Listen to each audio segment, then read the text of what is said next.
others in conversation instead of rushing to my next point or task. The practice of active empathetic listening is something that I easily default to as my secondary listening response pattern. Today what we're going to talk about is blah blah blah blah blah blah However, blah my blah primary blah. listening response is advice. Withholding my advice and opinion is not How something you that I need to doing? completely Trying to get remove the from my sound done. behavior. Rather, I just need to learn to give that when I'm asked, not interjecting and cutting the speaker off. I must understand that the opinions of others matter just as much as mine do, and I need to be careful to separate my own feelings from that of the speakers and not try to assign feelings for the speaker about that situation. Peterson says that when I do that, or when we do that, the listener has then tuned out as the conversation has become more of a fight to be won rather than an open conversation. When I interrupt and I interject without prompting, I am both robbing myself and the speaker of the desired outcome for communicating, which is ultimately to understand and be understood. I want to be helpful, as this is something that makes me feel valued and important.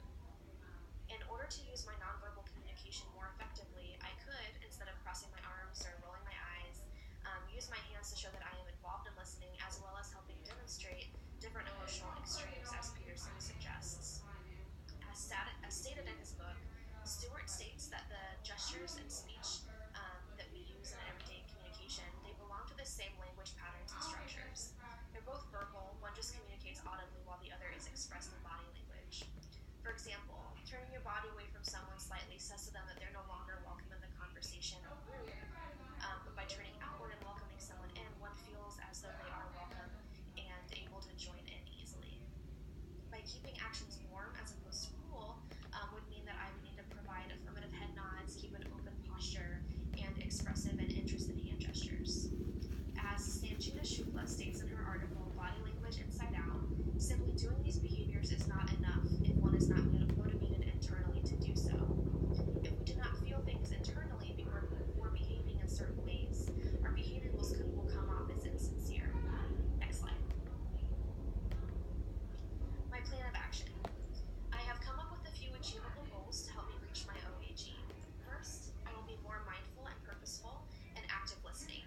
As my DISC results and my Myers-Briggs personality type blend with the other aspects of my personality, I tend to step on others in conversation.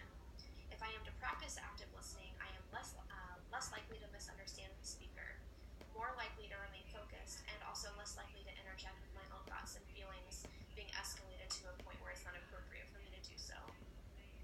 I also want to create a safe environment in which others are able to exhale. This means that I must be sensitive and aware of the speaker's emotional level and practice not only active listening but empathetic listening as well. This will also require me to work on my body language and ensure that I am only sending messages of support and positivity instead of messages that might communicate a lack of desire to be present with the speaker. This class has helped me realize my own shortcomings with my own victories as well. So often I think we focus on the things that we should fix in ourselves instead of what we should celebrate. I look forward to implementing what I've learned in this class for years to come. Thank you, and the references for this PowerPoint